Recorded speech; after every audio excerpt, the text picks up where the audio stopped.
1905, 18 men died playing football. Violence and injury were part of the game's fabric. Games were literally wars. Football games had become arenas for America's youth to exhibit values of strength and manliness. The legacies of their fathers and grandfathers were forever etched on the blood-stained battlefields of the Civil War. For the sons, it was the gridiron.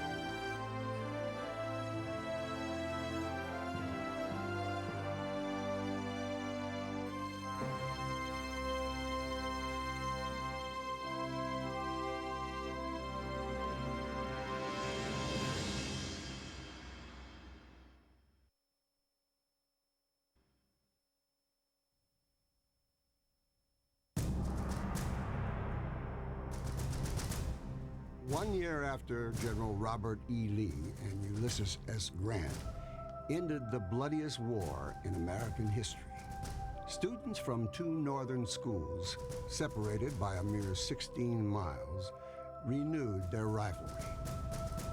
They would engage in a baseball contest, with the men from Princeton overwhelming Rutgers University, 40-2. The game reflected the growing influence of athletics after the Civil War.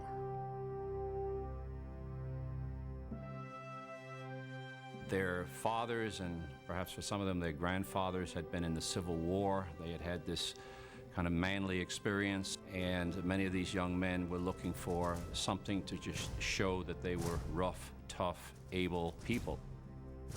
An imported game from England quickly became popular. It resembled soccer, played on a town green with an inflated animal bladder for a ball. An ill-defined sport with few rules, the matches were mob-like, bloody, often an excuse for men to maim and settle scores. That is the origin of American football, at places like Yale and Harvard, where there would be the annual game between the freshman and sophomore class. And again, these were bloody events, but not a game the way we think of sports, on a field with very, very set boundaries and rules. 2 years after Princeton defeated Rutgers in baseball, in Ulysses S. Grant's first year as President of the United States, Rutgers asked for a rematch. This time the game was football. The teams agreed to the following rules established by the Rutgers players. 25 to a side. The ball could not be carried. The game began at 3 in the afternoon on November 6, 1869. Rutgers won by 2 goals, 6-4. It would be the first of 2 games played between the schools that year. It was also the last time Rutgers would defeat Princeton for 69 years. The game would catch on quickly in the East. Columbia would join Rutgers and Princeton in intercollegiate play in 1870. By 1872, along with Yale, the 4 schools established a set of rules for their soccer-style game. However, further north, at America's oldest university, Harvard resisted. Soccer in England was a lower-class plebeian sport, and Harvard considered this beneath their dignity.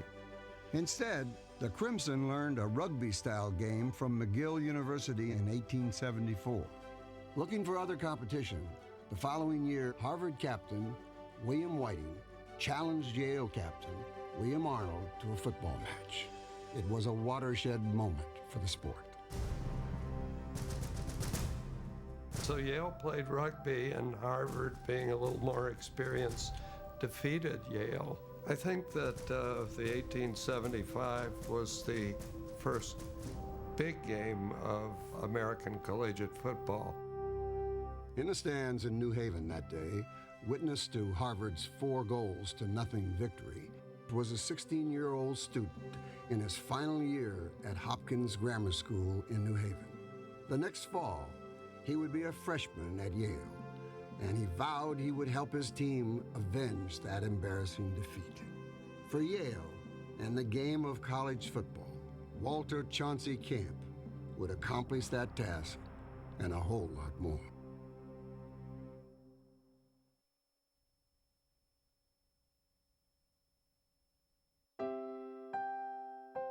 "13 men comprised the 1876 Yale squad.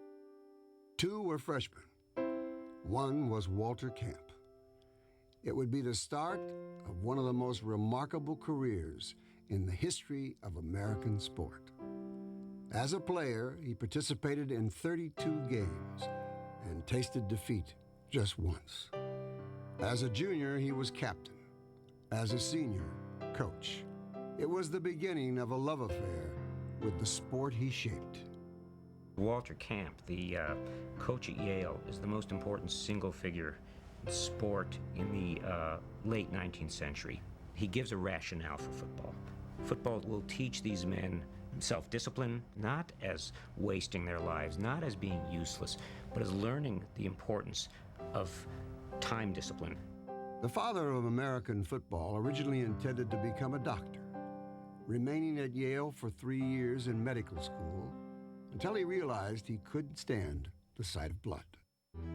As captain and coach of the nation's best team, Camp quickly became the preeminent voice for the sport. Unsatisfied with the nature of the game, Camp sought to refine it. Rugby has a scrum. The ball would be thrown into this gaggle of players, and they would try to heel it out to their team. Walter Camp had a very systematic mind. He didn't like this haphazard way of possession, and so he suggested that the ball carrier, when he was tackled, would retain possession. Camp changed rugby's scrummage to football's scrimmage. On paper, the difference is 1 letter. On the field, it was revolutionary. The ball would be set in play, snapped back, at first by foot and later by hand. It introduced the concepts of the offense and the defense, and the element of strategy. But problems quickly arose. When they had the ball, if they just hung on to it and didn't give it up, the worst they could do is tie. And strangely enough, the fans found it kind of boring. So in 1882, Walter Camp came up with another rule. That year, Camp introduced the concept of yards and downs. His vision laid the framework for the game of modern American football. It was time to showcase his sport across the country. He got a letter from a small school in Indiana back in 1892 asking them if they would teach him how to play the game of football. The letter stated, "Will you kindly furnish me with some points on the best way to develop a good football team? Knowing that you are an authority on the game, I would welcome any points you might give me." But Camp remained closest to Yale. As an unpaid coach and overall academic advisor, Camp saw his team flourish, mastering the game he had, in essence, developed. Yale would become the dominant football force in the country. In the 1880s and 90s, Princeton and Harvard joined Yale as the nation's dominant teams. Together, the Big Three controlled the sport.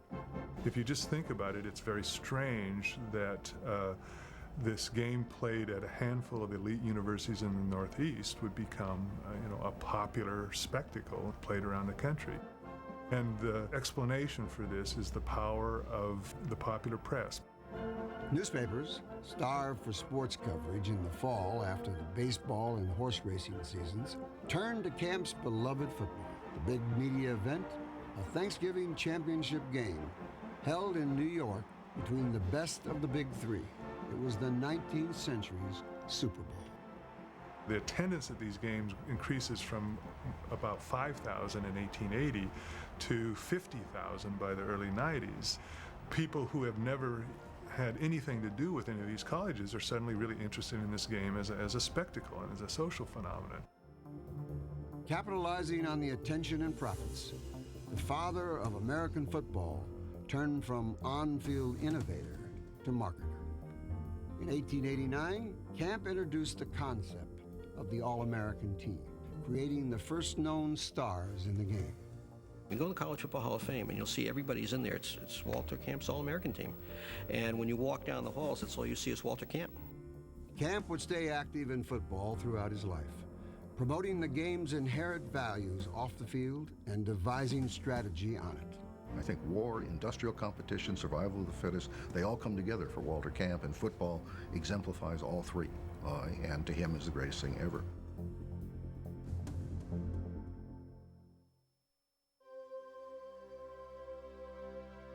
In the early 1890s, a remarkable phenomenon took place. That is, almost every school with any male player suddenly was playing football. The game spread from its center, New Haven. Yale football graduates became missionary coaches, espousing the benefits of football to students across the nation. As the game became popularized and schools around the country wanted to play, they had to have somebody teach them the game.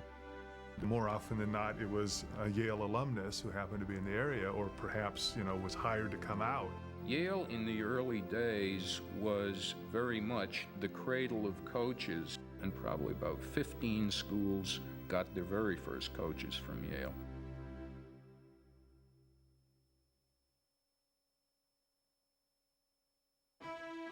One of the members of Yale's championship 1888 team was a pious, clean-cut student whose athletic ability was matched by a driving ambition.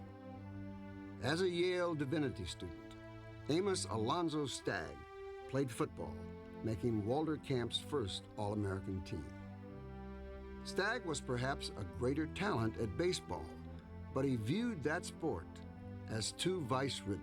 So instead of a potential career at the Boston Red Sox, he planned to become a minister. And then the Lord spoke to him. Now, when the Lord speaks to you, he doesn't talk to you. Thoughts come into your head. And the thought came in that he could serve his master by being a football coach. After graduating from Yale, Stagg accepted a coaching position in 1892 at the new University of Chicago. It was Stagg who carried that gospel to the Midwest. In fact, during the time that he took that gridiron message west, the newspapers very openly and literally called him the football missionary, and the gospel of the gridiron comes to Chicago. Even the Canadian papers had stories about Stagg's going west to take football to the savages. Stagg not only brought the game to Chicago and the Midwest, but he was a brilliant football mind. He was an innovator. He put the quarterback behind center. He also brought in the man in motion. He brought in wind sprints. He innovated the Letterman's Club. He innovated the playbook. He had the first athletic dorm to keep the football players together, and they had to sign a pledge. No drinking, smoking, or gambling if they stayed in the athletic dorm. He has innovated just about everything that's involved with football. In 1894, Stagg established another college football milestone. With his mentor, Walter Camp, now coaching at Stanford, Stagg and Herbert Hoover, the Stanford student manager, arranged a game. Armed with a Pullman train car, he and his Chicago boys hit the road, bound for the West Coast. The intercollegiate game finally reached the Pacific Coast. Think of this. Chicago and Stanford play a game of football at the New Year in the sunshine of Southern California, far from either campus, for no ostensible educational reason, only for the gate receipts and the publicity. In short, the bowl concept was established. While the North fine-tuned the game of football, the South was recovering from the ravages of the Civil War. Southern schools lagged behind other regions in developing the game. But in 1899, Sewanee, a tiny Episcopal college of 300 students in the mountains of Tennessee, captured the imaginations of the football world.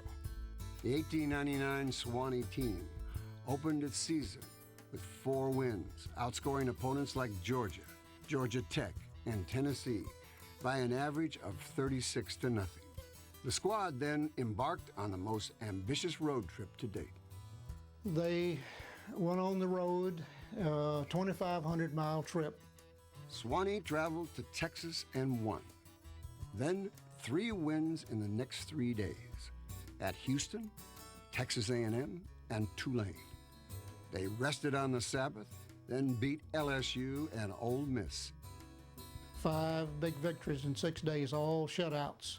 We're talking about sturdy old country boys that saw it as a great adventure. I think if you had to rank the teams of the South from day one, that you would have to rank the 1899 Sewanee team as the greatest team of the Southern football history. By the turn of the 20th century, the game was being played nationwide across all regions of the country. However, West Coast football lacked recognition. The turning point came in 1902. The Tournament of Roses in Pasadena, California, decided to schedule a football game. Michigan, the dominant team of the Midwest and perhaps the nation, was invited to face Stanford, the West Coast best team. By the third quarter, Michigan led 49-0, and Stanford asked the Wolverines to halt the contest. Though the first Rose Bowl never made it past the third quarter, West Coast fans marveled at the potential of the game, as demonstrated in devastating fashion by Michigan. Michigan really opened the eyes of the nation. They really brought to light the fact that people loved football and that it was becoming a national pastime, and that it wasn't just for the East Coast, it was for the Midwest, and it was for California. It was a national game now.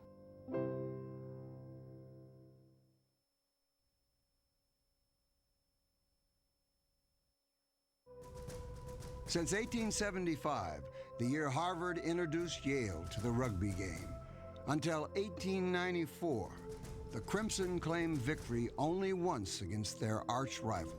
Many thought 1894 was Harvard's best chance to get revenge. The rivalry reached a fever pitch when the 2 teams met on a neutral field in Springfield, Massachusetts. Policemen marching 2 abreast because Springfield was a small town and they needed the Boston police to keep order. Finally, the gates opened and people rushed in, and they even were kicking over baskets of hot dogs. Evangelist is alongside and he's saying, "Repent or be saved," and of course nobody is paying any attention to him.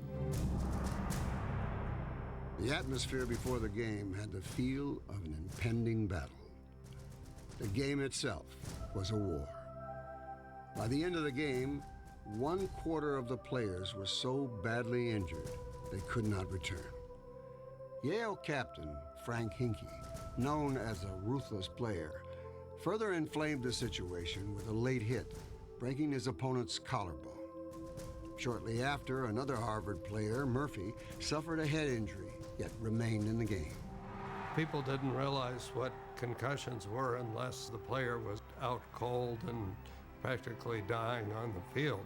So here was Murphy wandering around and being pointed in the right direction. And finally, they took him out and they laid him out, and he looked like he was dead.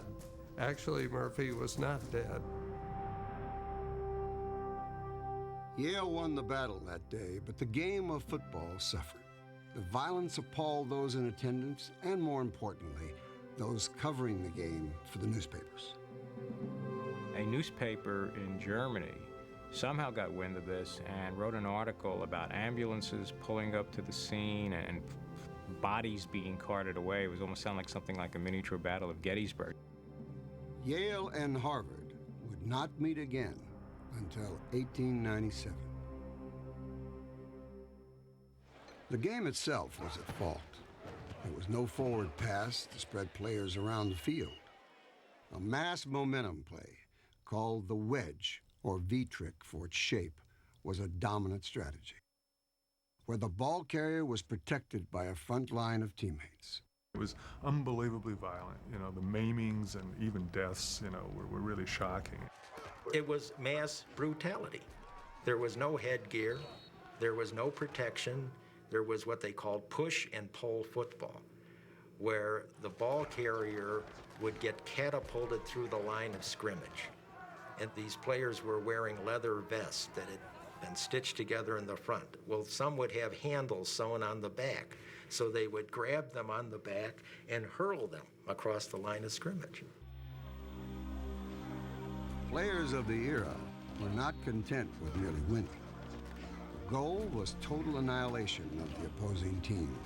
Frederick Remington would take his jersey down to a local slaughterhouse and have it dipped in blood, in his words, to make it more businesslike. Just after the turn of the century, American college students are routinely dying on college football fields, and it creates a controversy. Should the game continue?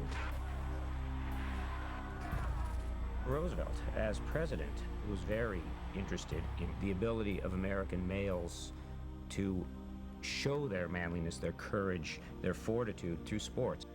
Theodore Roosevelt was an avid football fan, declaring, "I would rather see my boys play it than see them play any other." However, the escalation of the violence and the game's unsportsmanlike conduct concerned him. In 1905, the president turned his attention to cleaning up the game of football. In October of that year, 2 days after the first games of the season, Roosevelt summoned a conference of football leaders from Harvard, Yale, and Princeton and called for reform. It was the first time an acting president invited a sports delegation to the White House. Certainly, Roosevelt's intervention was important, not only in giving the public a sense that things will be taken care of, but also the idea of the president, in effect, having an interest in sport. The meeting in itself did not accomplish much. The game continued to be violent. Roosevelt's own son broke his nose in a game that season. In all, 18 men died playing college football in 1905. But it was a death in New York, in a game between Union College and New York University that spurred reform. The most outstanding Union player, Harold Moore, dived into a play probably without a helmet. His head hit a knee and suffered a concussion. And immediately, they drove him as quickly as they could to Fordham Hospital, which was nearby. 2 hours later, he was dead. NYU's Chancellor, Henry McCracken, called a conference in New York. In December 1905, 62 schools attended and discussed how to reform their violent sport. One new rule came from Amos Alonzo Stagg, a former baseball pitcher. Stagg, years before, had suggested legalizing a forward pass to open up the game. In 1905, it was resurrected and adopted. What most people don't realize is that the forward pass was designed to get the ball away from the center of the field where it was thought injuries would not occur. The legalization of the forward pass did have an immediate impact. Intriguing, though seldom used, the pass opened the game a bit. In 1907, the number of deaths decreased, but there were too many restrictions to make it widespread. It would take nearly 3 more years of debates and meetings to ultimately alleviate the violence and open the game. Even Walter Camp came around and said, "Hey, this is okay. Let's take the restrictions off." You could throw the ball across the goal line, hence they reduced the size of the field to 100 yards and created the end zone. Schools in the East were still reluctant to use the pass. That was soon to change. In 1913, Powerhouse Army was looking for a filler game before its annual clash with Navy.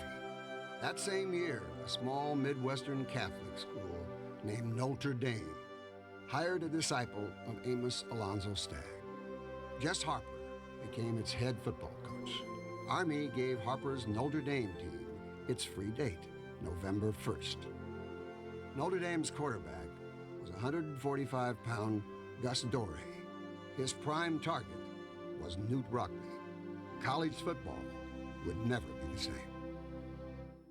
Dad was up there in the spring and got Doré and Rockne to go to the beach where they were lifeguards so that Rockne could learn to catch the ball running full belt over his shoulder like this. And that's what changed the passing in football, catching the ball on the dead run. Armed with the forward pass, the Ramblers of Notre Dame, as they were then called, marched to West Point and stunned the crowd. In the first half, both teams used the pass conservatively, and at halftime, the game was close. The underdog visitors led 14-13. In the third quarter, Doré and Rockne drew on those summertime beach sessions to upend the football world. Nobody had ever defended against a bomb before, and they defeated Army 35-13, and the football world was just stunned, shocked. You know, it was just utter inversion of the order of nature. The first long bomb, Newt Rockne pretended that he'd pulled a muscle or something and he's limping, and then the defender leaves him alone and goes after somebody else. All of a sudden, Rockne, runs down the field about 30-35 yards, and he catches an easy pass, and it's totally in the open, and that's the first bomb, but then there are 4 others. It's said that the Army supporters would applaud on some of the passes. They were so beautifully done. Now convinced of the effectiveness of the forward pass, schools throughout the East embraced that strategy, much to the delight of a growing fan base. College football had survived its crisis of violence. The game had evolved. Now the American public was fully ready to embrace it.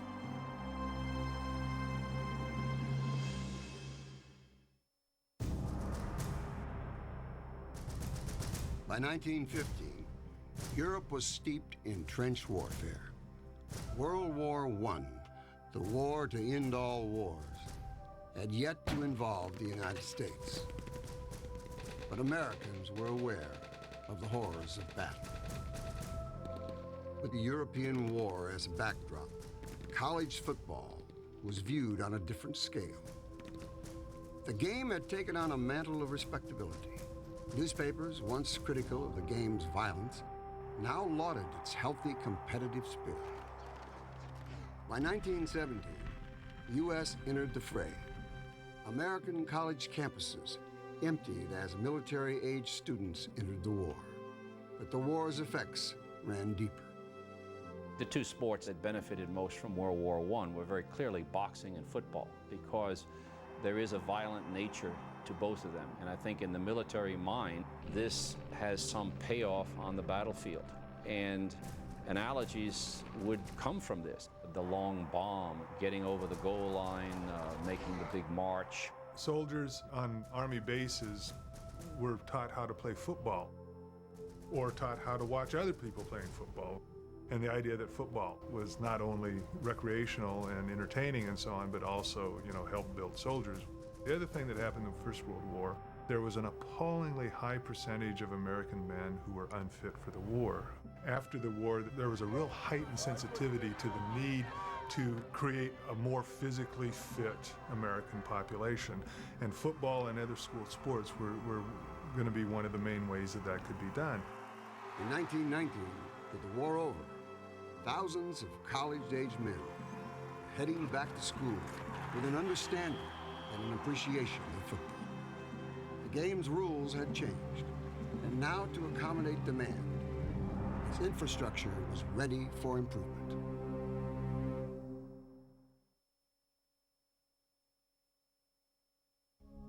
In 1914, Yale, with $1 out of every $8 of school revenue generated by football, opened the Yale Bowl. It was not the first football stadium, but the Yale Bowl was the first of its kind, literally dug out of the ground. The bowl became the standard for football stadiums with a capacity of 70,000. Other schools, seeing their own attendance increase, began to build their own massive stadiums in the 1920s, many as memorials to those who perished in the First World War. Americans tired of war were ready for leisure and spent their Saturday afternoons watching their modern-day gladiators in the gigantic bowl-structured stadiums. A new set of heroes graced the land. In the country's heartland, the first true college football superstar emerged. Hailing from Wheaton, Illinois, Harold Red Grange became an American icon, a product of his times. He benefited from a lot of forces that were unleashed in the 1920s, the building of these great stadiums. The Memorial Stadium at Illinois, the Rose Bowl, the Los Angeles Coliseum. By the 1920s, you have huge amounts of people who are taking their automobiles from Chicago, from Western Illinois, from St. Louis in some cases, and making an outing for the weekend. The press was the chief medium that helped familiarize Grange to a new, hungry audience. But radio burst onto the scene as well. And it's 4th down, 5 to go for a touchdown. And newsreels shown before movies exposed his skills to thousands of Americans who never would have otherwise seen him perform. Some people think the flickering of these pictures, that is, the speed of them, were a little bit too fast for reality, gave Grange kind of almost a mystical impact on people, that he moved in almost a ghost-like way. And of course, the name that was finally given to him, the Galloping Ghost. Red Grange was the first true football celebrity player. There had been a lot of famous players before him, but Grange was the first true celebrity. In 1923, the Galloping Ghost debuted for the University of Illinois. He scored 3 times in 39 minutes. But stardom is 1 part skill and 2 parts good fortune. Grange rose to the occasion at the right times. His 2 parts good fortune came a year later and created a legend. It was homecoming. It was the dedication of the stadium. Ordinarily, for an Illinois game, the Eastern newspapers would cover it with maybe about 2 inches of space. But this particular game, because it was all those things, they put it on the front page of the sports page. So Grange, if he was going to have a great game, this was the one. Against the top-ranked Michigan team, a squad that had not lost since 1921, the Wheaton Iceman scored 4 touchdowns in the first 12 minutes, more than all of Michigan's opponents combined over the previous 3 seasons. However, many of the nation's leading sports writers were in New York attending an Army-Notre Dame contest. The next season, Grange played his first game in the East against one of its dominant teams, the University of Pennsylvania. The sports writers didn't miss this one. Grange comes in and he has another tremendous game. 3 touchdowns, he runs wild. Grange becomes a phenomenon. And the disbelievers, now they're twice believers because they realize they had made a mistake, so they're going to build him up even more so. Grange's appeal transcended the playing field. It struck a chord with Americans from all backgrounds. He was seen as somebody who was coming from the countryside in a decade where things were becoming more and more urbanized and industrialized. So he was kind of the image of the common man. The Galloping Ghost left Illinois the day after his final game in 1925 and turned professional. But his impact on the college game transcended his professional career. He meant college football in the 1920s to many people. Into the 1930s, a football program was saying, well, if we could just recruit that one athlete and we could get a Grange here, we could be a success. October 18, 1924, was the day Grange personally annihilated Michigan. But that day, the attention of the nation was in New York, where sports writer Grantland Rice was watching Army take on Newt Rockne's Fighting Irish. That's the day Notre Dame beat Army 13-7, and the Four Horsemen became the most famous quartet of the 20th century, and I include the Beatles. Grantland Rice's lead-in following that game, comparing the impact of those 4 players the four horsemen of the apocalypse, created an instant legend to a program that was quickly becoming a national treasure. If Red Grange was the first football superstar, Notre Dame was the first superstar program. Both were crucial to the explosion of the game's popularity in the 1920s. But for Notre Dame, the path was much more difficult.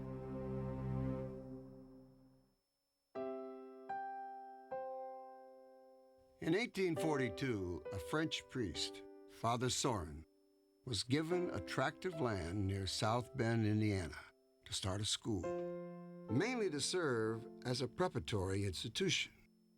The school was Notre Dame, and into the early 20th century, it was forced to exist in a hostile environment.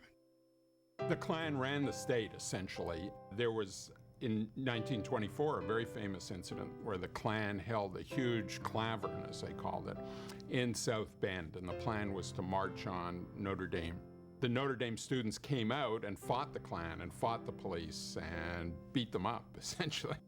It was against this backdrop that Notre Dame built a football program. Spurred by its groundbreaking win over Army in 1913, Notre Dame began to make a name for itself. 5 years later, their star in that game, Newt Rockne, became head coach. By the end of Rockne's career, the school could claim the most popular, most recognizable college football program in the nation, especially with the immigrant community. Ethnic Americans felt in many ways they were disenfranchised, and America wanted them to be losers. But here comes Notre Dame, and they're winning.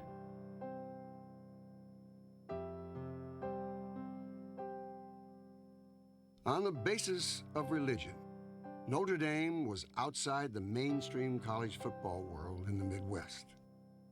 A Roman Catholic school, it was shunned by the Big Nine, later known as the Big Ten. Ironically, the forces that conspired against Rockne and Notre Dame in the late 1910s and early 20s only made the coach and the team stronger, more popular, and more determined. Cronin! Covidio! All right, come on, baby! Get up, come on! Armed with society's rejected immigrant Catholics and some Jews, Rockne took his band of cast-offs on the road. He had no other choice. They became Catholic Americans team. They became Immigrant Americans team. You know, they encountered a lot of bigotry, you know, and resistance at a time when almost everyone else was playing most of their games within their own regions and belonged to conferences. One of the most important games in Notre Dame's history occurred in 1923. The Irish traveled to New Jersey to face Princeton. Notre Dame won 25-2, beating one of the East's dominant teams. This was a huge kind of morale booster for Catholics on the East Coast, for many ordinary Americans, not simply Catholics, who never really dreamed of going to college. Suddenly, they became fans of Notre Dame and therefore became interested in college football. Rockne, realizing the marketing and publicity potential, continued to parade his team across the country, beating heavily Protestant schools in the north like Princeton and southern schools like Georgia Tech. He went out west to face USC, beginning the first truly intersectional rivalry. However, the true breakthrough for the Irish was a game against Army in 1924. The game the Four Horsemen were born. Notre Dame upset the Cadets 13-7 and accepted a bid to the Rose Bowl. Rockne, always the showman, displayed his marketing genius. It's the only time it's ever played in the Rose Bowl, and it doesn't simply go directly to Pasadena. It takes this kind of religious pilgrimage. The pilgrimage stopped in places as near to South Bend as Chicago and as far as Tucson. But once they arrived in Los Angeles, Rockne's team focused on the game. The Irish beat Stanford in the Rose Bowl, and the celebration grew. The pilgrimage continued. They don't get back to Notre Dame until well into January. And what happened was fans across America saw Notre Dame and identified with Notre Dame, and even as important, sports editors and such decided that Notre Dame football was a major story. Rockne's savvy worked in conjunction with a receptive press that first took notice and then glorified the underdog Irish. Together, they helped create the nation's first celebrity program. Notre Dame football became as important to this country as New York Yankee baseball. And it became synonymous with winning. And it really, at that point, it really broke out of its ethnic, class, and other backgrounds. And Notre Dame, along with the game's first celebrity superstar, Red Grange, solidified college football's place in American society. Hundreds of thousands flocked to see the game, and millions more read about their heroes in the Sunday morning papers. By the end of the 1920s, the game was strong. The country was not.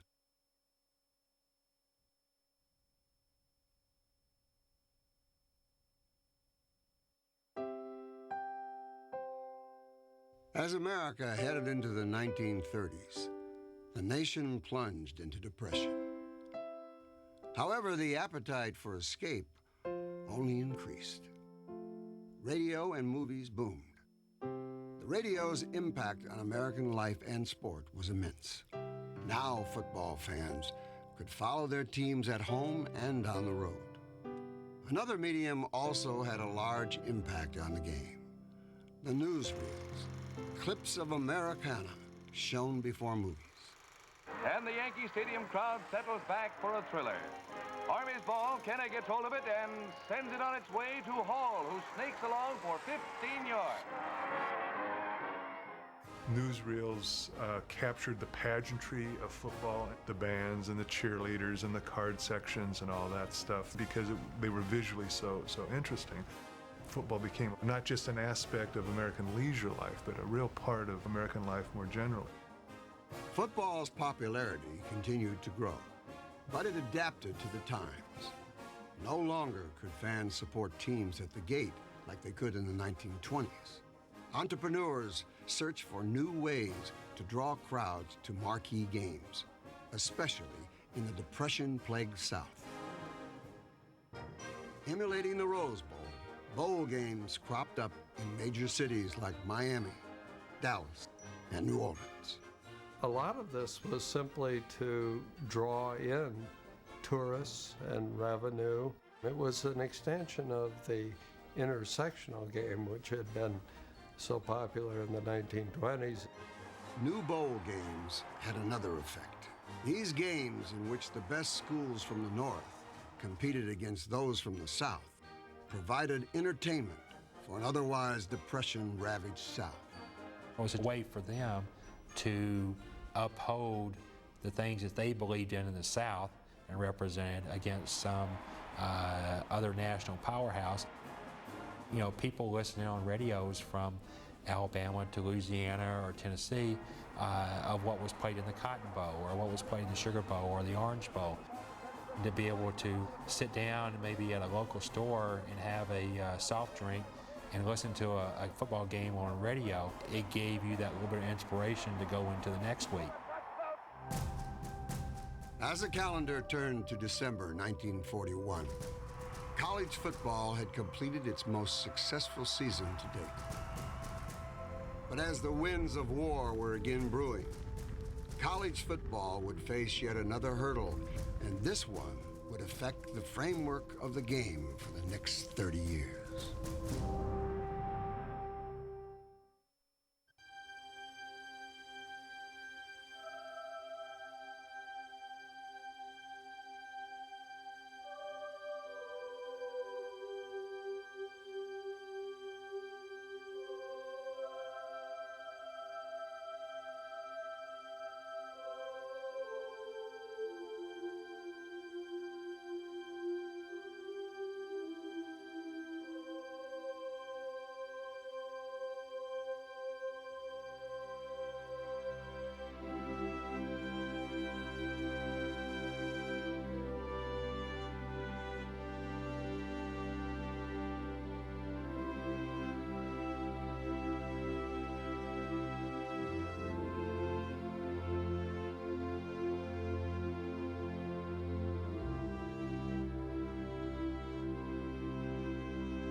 Athletes embodied the American ideal in the post-war age. Clean cut, hardworking, and white. But over the next quarter century, that ideal changed, and with it, college football. Despite decades of conflict, the game, over time, welcomed African Americans onto its field.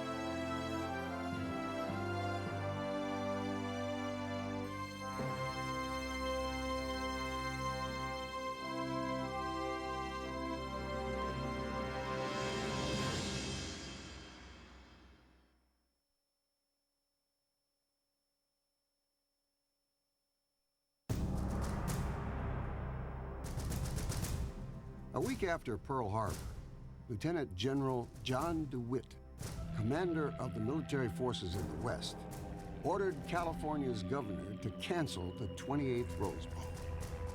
He was worried about congested highways and the 100,000-seat stadium serving as potential targets.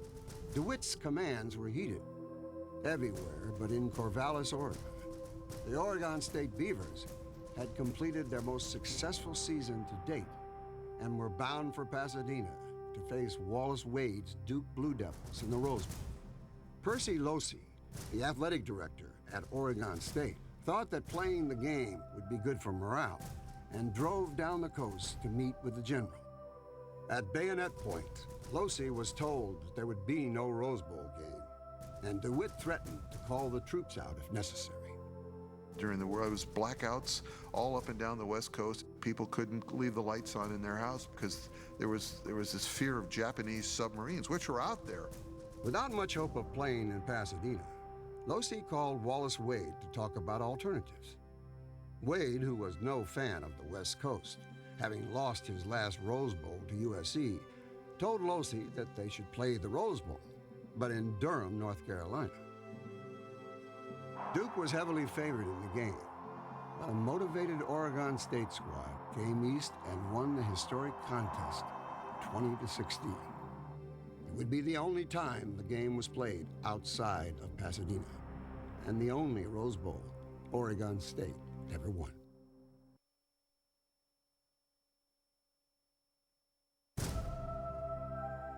With another world war, American life was uprooted.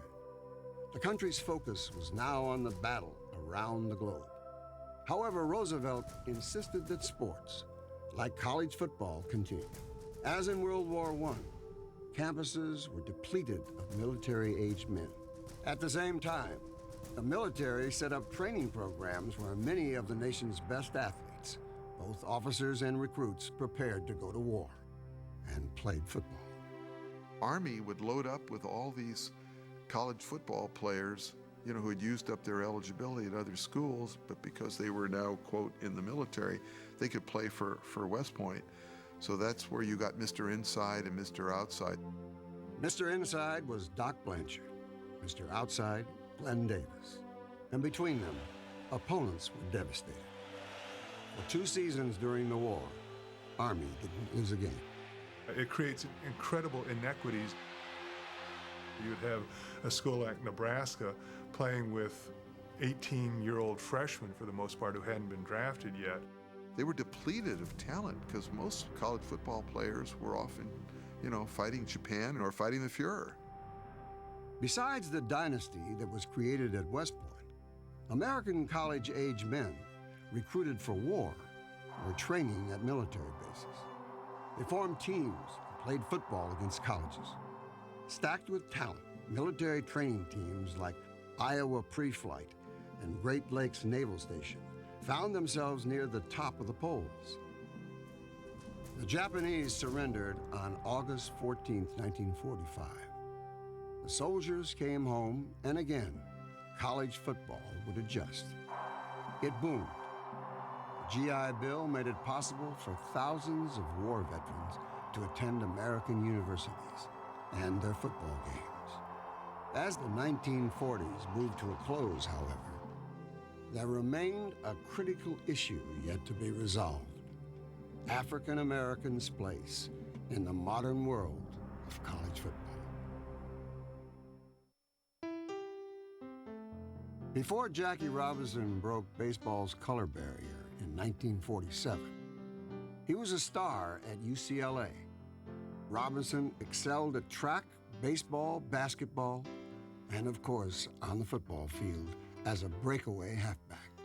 We were having a conditioning drill. They called it Wolf Over the River. One player would be the wolf, and everybody else on the team would line up on the goal line. Then the object was to go from the goal line to the 50-yard line without having a wolf touch you. Would you believe everybody were wolves and Jackie would get through the whole damn team and nobody could touch him?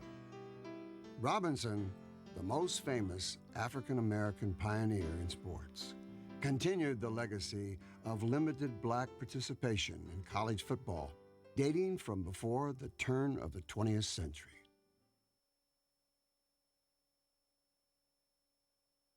Black players broke into the game in northern school. One of the earliest pioneers was Harvard's William Henry Lewis, an All-American in 1892 and 1893.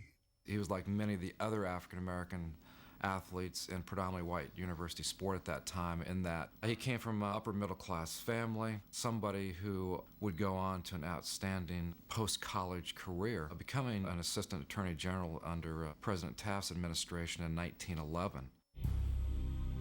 The early part of the 20th century, with the rise in prominence of the Ku Klux Klan and the release of D.W. Griffith's monumental yet racist film, Birth of a Nation, was a particularly dark time in American history.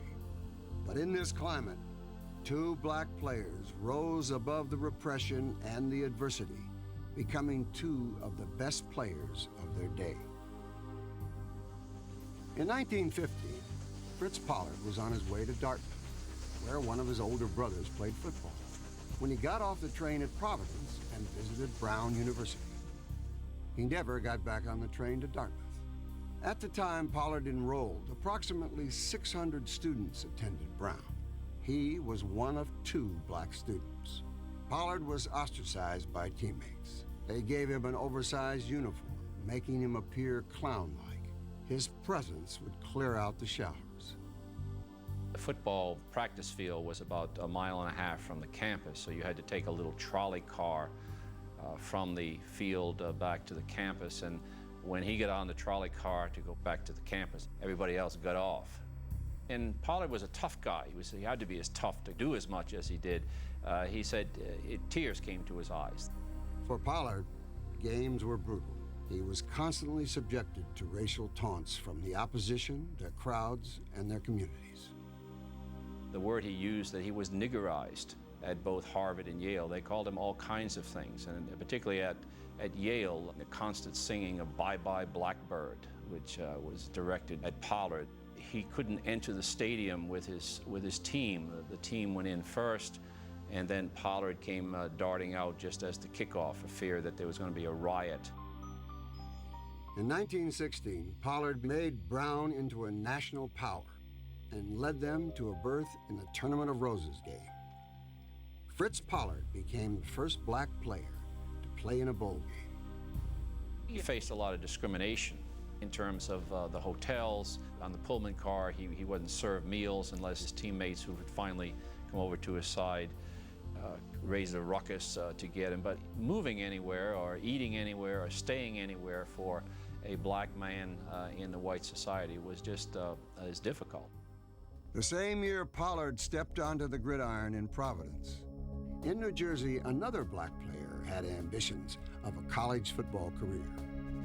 He would become not only a great college player, but one of the 20th century's most important figures. Paul Robeson was the son and grandson of slaves, a dominant athlete in high school. Robeson chose to attend Rutgers, an imposing figure on the football field. He was 6'3", 220 pounds. If the mite-sized Pollard relied on speed, then Robeson relied on his strength and agility. Came out for the team at the beginning of the term and was beaten up so badly he was thought about quitting. But his older brother, Ben, convinced him that since he had the physical and mental toughness to do it, he owed it to the race to at least give it a shot. Stretching out after a play, Robeson was lying on his face when a teammate purposely stomped on his hand. He waited until the next play to get his revenge. He sort of concentrated his rage and focused it as if he was doing this for his entire people, not just personal. So he exploded this energy, knocked these two guys aside, and tackled the back, but in sort of one motion, put him up above his head as if he was going to break his back across his thighs. He pretended to do that, but so well that everybody believed he might do it. So the coach yelled, "Oh, you're on the varsity." And so Dad just dropped the guy and walked off holding his hand, and that's how he made the team. Robeson would make Walter Camp's All-American team. Using his size and speed to his advantage, he was dominant as both an end on offense and a linebacker on defense. In a game against a college all-star team in 1970, stocked with All-Americans, Robeson single-handedly led his team to victory, scoring both touchdowns in a 14-0 victory and terrorizing them on defense. That made him a nationwide legend. Just making the team as a freshman made him a hero. By the time he was an All-American, he was a hero to African Americans nationwide. The press reported him as a mild-mannered man, yet anger was raging inside of him, but he learned how to diffuse it with humor or with excellence or with just plain arrogance. You have to believe in yourself, but if you don't believe in yourself, you're not going to make it. Pollard and Robeson both played professional football together. Fritz Pollard became the first black inductee into the Football Hall of Fame. Paul Robeson would achieve much greater fame than his exploits on the football field as a singer, orator, actor, and civil rights activist.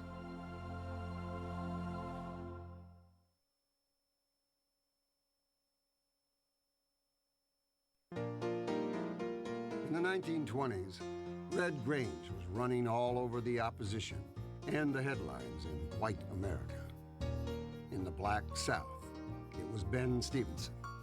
A 7-year All-American, Stevenson's teams won 69 games and lost once. Stevenson at Tuskegee put black college football on the map. The game became vital to the African-American communities across the nation. A lot of historically black colleges began in some of the most obscure and trying situations. I know one college started in an abandoned railroad boxcar with only a handful of students. A black college football world developed that was virtually a mirror image of the mainstream football world. The pageantry of college football was replicated at the black colleges. You know, they had their own bands, they had their own cheerleaders, they had their own heroes. It gave them a symbol of possibility. I think it gave them a sense of racial pride. With only a sprinkling of players across the North, and as segregation hardened in the South in the middle of the 20th century, the game of black college football became more important and continued to get stronger. It didn't change at all in the 40s and 50s. If you were a black high school football player and you wanted to go to college in the South, you went to a black college. I mean, there was no question about that. There was no option about that. With talent pouring in, black colleges began to draw the attention of not only their own communities, but that of mainstream white America as well. No school had as great an impact as Grambling State University. If you talk about black college football, you cannot help but talk about Grambling. Grambling was the entree to black college football for a lot of people outside the black college community, for a lot of people outside the black community. In 1941, a 22-year-old feed mill employee from Baton Rouge applied for a football coaching position at the Louisiana Negro Normal Institute. The young man was Eddie Robinson, and the school would become known as Grambling. His 57-year career included 9 black national championships on his way to becoming the winningest coach in college football history. In the process, Coach Rob, as he was affectionately known, along with the school's public relations director, Collie Nicholson, put the Grambling football program on white America's map. And like Notre Dame in the 1920s, Grambling proved that publicity could be the most potent weapon in any football program's arsenal. Collie was a great writer. He wrote about the boys, and he helped a lot of them get a lot of recognition. Many of the great coaches in black college football built their programs with poor facilities and little funding. At Florida A&M, Papa Rattler, Jake Gaither, shook the football world. He won 84% of his games in 36 years at the school. He was one of the great motivators and innovators of the sport. The son of a preacher, Gaither knew how to orate.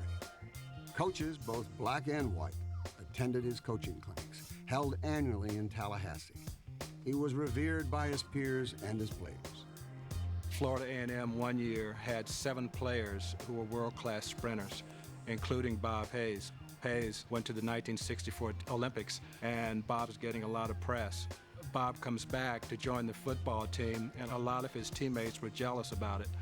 Coach Gaither called a team meeting one day, and he said, I understand that a lot of you guys have a lot of problem with the publicity that Bob is getting. And he said, I tell you what, you know what you do? The player said, what? He said, outrun him. For Gaither and many in black college football, segregation meant exclusion, not only in day-to-day life, but in the game of football itself. Going to a black college meant an end to a playing career. Most players went back to their hometowns, perhaps to coach or to move on to another field. In 1949, a Grambling running back, a 20-year-old nicknamed Tank by Grambling's Collie Nicholson, changed that reality. The Los Angeles Rams made Paul Tank Younger the first player from a black college program in the National Football League. If you're going to talk about a pioneer, Tank Younger is a pioneer with a capital P. I'm sitting down in Eddie's office and we're talking about this great opportunity. And he said, you don't realize, Tank, how important it is that you make it. They bring you up there, and if you don't make it, they can always say, well, we took your best, and he wasn't good enough.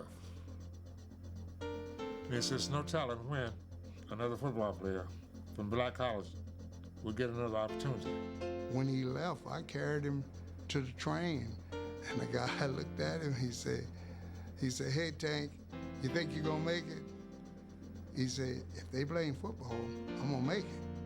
If Tank Younger had not made the Rams team that year, it would have set black college football back another 5 or 10 years because he was far and away the best player in black college football at the time.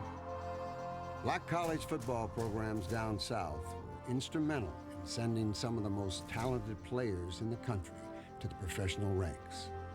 Eddie Robinson alone sent over 200 players to the NFL. NFL and AFL scouts scoured the rural backwaters of the Deep South, looking for talent, and were not disappointed. You would watch an American Football League game, and they said, and there's Willie Lanier from tiny Morgan State. You know, they were always tiny this and tiny that. And of course, there were tiny schools, but there were schools that hardly anybody knew where they were. For 10 years in the 1960s and the 1970s, at least one player from a black college was a first-round pick in the NFL draft. Among them, Walter Payton from Jackson State, Doug Williams from Grambling, Jerry Rice from Mississippi Valley State. But black college football programs produced only 2 more first-round picks after Rice, a sign of the success of integration and its effect on black college football. While black players in the South were restricted to black college football, black players in the North and at a few schools in the West continued to appear on the playing fields. As transportation improved and as teams looked to build reputations, intersectional play grew. The result was usually disastrous for the black athlete. When we played other colleges, and the farther south you went, the more this happened. They would call you boy, they would call you nigger, get up Sambo, as you went farther south. The relationships between Southern institutions and Northern institutions and intersectional football contests, I think, is one of the most fascinating stories in the history of college football. I think it tells you quite a bit about Southern culture and the continued racial forms of discrimination in that part of the country. If you had contests between an integrated Northern team and a segregated Southern team, the typical arrangement in the 1930s was that the Northern team would agree to hold its black player out of the game out of consideration for the tender sensibilities of their Southern opponents. It was absolutely humiliating to the players that were involved. One such instance occurred at Michigan in 1934, when the Wolverines agreed not to play its speedy star, Willis Ward, in a game against Georgia Tech at Ann Arbor. Athletic director Fielding Yost, worried about protest on campus, hired Pinkerton police as security. Ward missed the game while his teammates beat the Yellow Jackets 9-2.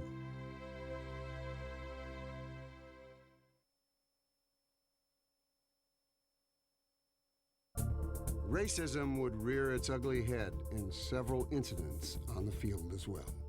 In 1950, Drake's Johnny Bright led the nation in total offense and was leading again in 1951 when Drake was slated to face Oklahoma A&M. Some of John's teammates were told that John Bright would not be around to finish the game. One of John's friends who was on the track team warned him to be careful when going to Stillwater for this game. A photographer from the Des Moines Register was on hand at the game, and what he captured would shock the football world. Minutes into the game, Johnny Bright handed the ball off. A&M's Will Banks Smith broke Johnny Bright's jaw. The photographic evidence was so absolutely unambiguously telling. Photos were picked up all over the country. This became a racial incident that couldn't be ignored. Bright was nearly knocked out, but stayed in the game, and on the next play, threw a 60-yard touchdown pass. 61 yards for a touchdown. He remained in the game and eventually succumbed to A&M's relentless defenders. With his jaw wired shut, Bright's season was over, but the controversy had just begun. The evidence was overwhelmingly against the Aggies and drew a belated apology. But when officials refused to discipline Oklahoma A&M, Drake withdrew from the conference. I believe that created a certain empathy and sympathy to the plight of black athletes at predominantly white institutions. Less than 2 years after the landmark Supreme Court decision, Brown versus Board of Education integrated America's schools, a college football game, the 1956 Sugar Bowl, became a battleground in the old Confederacy. The last stand of segregation in the South, this is the major civil rights event in the history of college football. Bobby Greer was the only black player on Pitt's football team in 1955. It was a great year for Pitt, earning an invitation to the Sugar Bowl in New Orleans. Georgia Tech, with national title hopes, was also invited to play in the game. A segregationist Governor Marvin Griffin had initially notified Bobby Dodd, the Georgia Tech coach, that he would have no objection to this. But when Greer's presence became publicized, Griffin suddenly realized that this was an occasion to publicize the white South's resistance to segregation.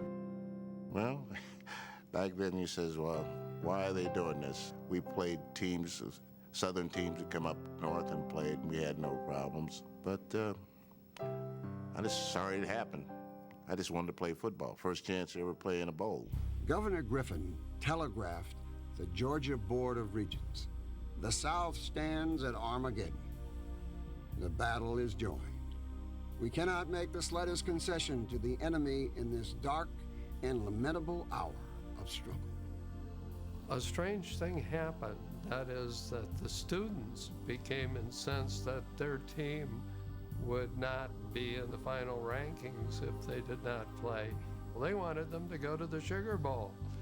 And darn it, Marvin Griffin wasn't going to stand in their way. For the most part, Southern columnists simply wanted the incident to go away. They objected that Marvin Griffin had stirred things up unnecessarily. And this is at a time when the Montgomery bus boycotts are going on and the South is really rising up against segregation. And this was an incident that threw all of that into the world of sports in a way like no other incident before.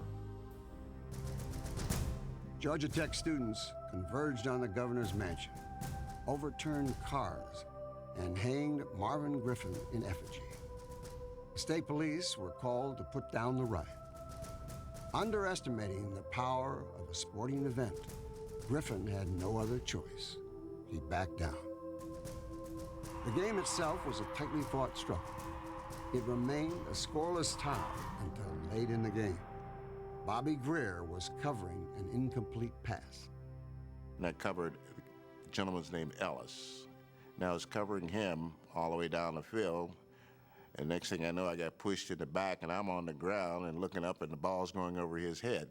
And I was called for pass interference. It was a real phantom call. He had touched the guy earlier. It was not even near him and the pass was uncatchable. And it put the ball right there at the goal line for Georgia Tech, and they scored on the next play, and they won the game 7-0. It was a bad call. You hate to second guess, but I think it had a little bit to do with the controversy. That the 1956 Sugar Bowl was played at all was a turning point, a step towards transcending racism in the world of college football. Like I tell people, I'm probably one of the few blacks that ever had a whole group of whites riot for. This changed people's mind, I think, quite a few. I got quite a few letters from down south expressing their dismay at what he had done and tried to do. The following year, Syracuse accepted a bid to play in the Cotton Bowl in Dallas. In the backfield for the Orangemen was Jim Brown, coming off a record-setting 43-point performance in the season finale against Colgate. Playing against all-white TCU and in front of a segregated crowd, Brown scored 21 points. His missed extra point was the difference in the game as TCU won 28-27. In 2 consecutive seasons, 2 African-American players garnered the spotlight in the Southern Bowl. Mass integration was near, and Southern schools faced crucial decisions. Barred from playing at white schools in the South, black players migrated north in the 1960s. Willie Ray Smith, a coach in Beaumont, Texas, helped begin a pipeline, sending talented players to schools like Michigan State and Minnesota in the Big Ten. Among them, his son, Bubba. I was 18 years old and at Michigan State before I'd ever talked to a white person. And I wanted to meet everybody on campus. And they threw a little wrinkle in there. They said, he's Jewish. And I said, how do you know? You look white to me. And I ended up joining the Jewish fraternity, you know, just to see who these people were. You look at the success at Michigan State and many of those other schools is when the Southern black would come up because they didn't have the opportunity to play in the South. Some of those great coaches were able to go down south and get some of the better black athletes out of the South. I think it changed the game of college football. I think it realized if you're going to compete with those players, you better also recruit the same kind of athlete.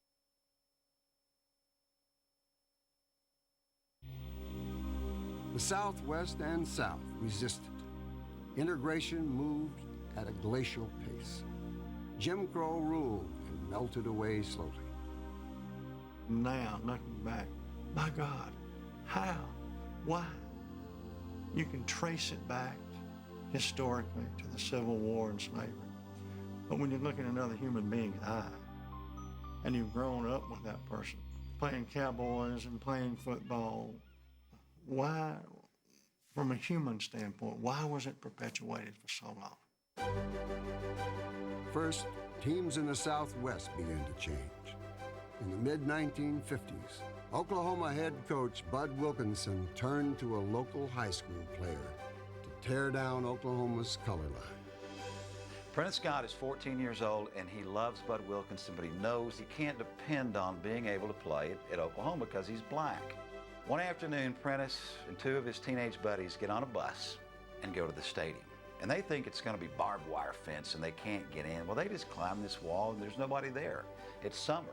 And they run around the field for an hour. They leave and they're on their way back to the bus, and this white guy stops them and says, you know, you got to be out of here before dark. I mean, we just don't allow colored people in Norman after dark. And so they take off, and Prentice says, yes, sir, we're on our way to the bus. And he stops and he turns to this man and he said, sir, if it's all the same to you, I plan to be back. And by God, he was. In 1956, Prentice Galt became the first black scholarship football player in the southern part of the United States. Both player and coach took considerable heat. It was not uncommon for Galt, while walking through campus, to be asked to shine shoes.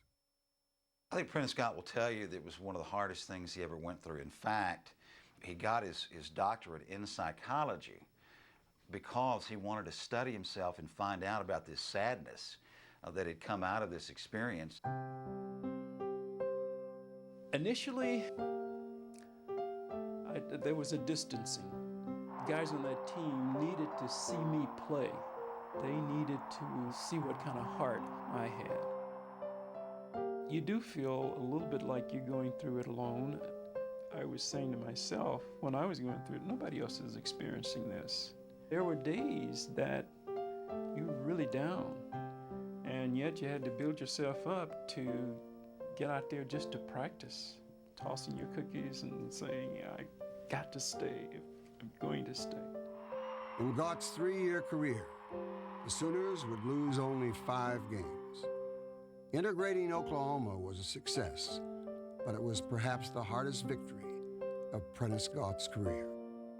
Prentice Scott said one of the most touching things I've ever seen. It was during Bud Wilkinson's testimonial right before he died. He said, Bud, you went through this tough period, you got the hate mail, you really had to ride out the storm. But I want to thank you because you opened the door for everybody else. The Prentice Scott era at Oklahoma was one of the biggest things in integration in the history of sports.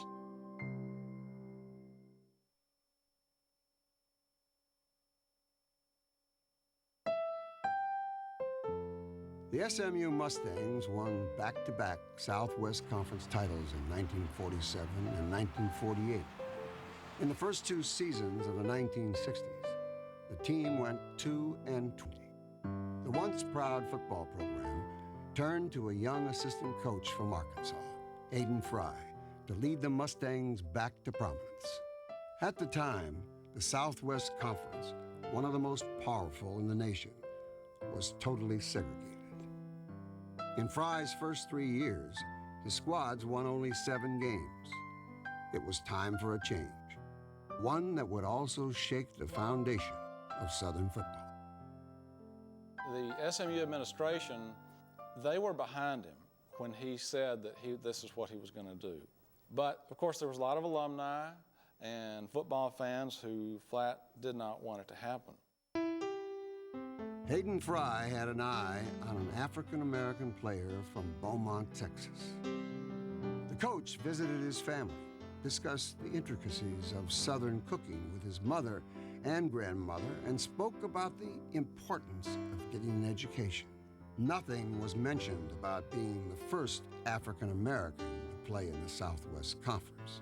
But Jerry Levias learned quickly about the changes in his life once he accepted his scholarship and moved to the Dallas campus. Hayden said, let's give it a shot. This is the best guy we could get in here that can probably hold his head up and not be affected by going to an all-white rich school. A young man asked a question in class. Is it true that blacks' brains are smaller than that of whites? And the professor called time out in the class and said, I will address your question, sir.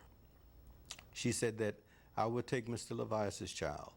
I would give him the run of the world, let him have all the freedom that he wants, and I would take your child and I'll put him in the closet and only give him bread and water or a few things to eat. Now, which one would be more advanced? And then she continued on to the class. Coach Fry shielded Levias from the inundation of hate mail, phone calls, and death threats that Levias received in 1966, in his first year at SMU. We always went on quick snaps for if there was a sniper in the stands, he couldn't get a good shot at me. And if you would count the number of players in the huddle, you would only count 10 because I was in the middle of it. On the field, Levias took aim at his detractors with speed and agility, blazing past Southwest opponents. Nobody could keep up with him. And to watch him put a dart and a juke on another player as he ran past him, people in the stands loved it. You know, they had not seen this before. People talked about, you know, all the next week or the weeks to come, you know, they had seen Jerry Levias play. They accepted me as a football player. They did not accept me as a human being. We got along real well doing football games and football practice, but after that, everyone else went their own way. It was just like a skunk being in the middle of a bunch of people after the game was over with. I'm the only one left and said, where's everybody going? Despite the seemingly insurmountable distractions, Levias's on-field play was spectacular, if not miraculous. He led the Mustangs to the Cotton Bowl in his sophomore year. The first black player in the Southwest would make the all-conference team 3 straight years. But it came against a backdrop of bitter resistance and unabashed racism, focused towards a 5'10" young man, 20 years of age. I had a chance to meet Dr. Martin Luther King, and he said, kindness kills. Just rely on your faith, and everything will take care of itself. And that's what I tried to build my platform on. When he had a lot of success, the white man in Dallas could relate to that success and began to maybe set aside, if just for a little bit, some of his prejudices. They say all men are created equal, but after that, it is up to you. Once the racial barriers in the Southwest Conference fell, only one major conference held out. The Southeastern, comprised mostly of schools in the Deep South. If true change was going to come to the Deep South on the football field, then it needed a leader, someone to end the century-old oppression. That someone would be an Alabama graduate himself, a coach who was destined to become a legend. As head coach of Alabama in the 1960s, Paul Bryant knew he would have to integrate to win national championships.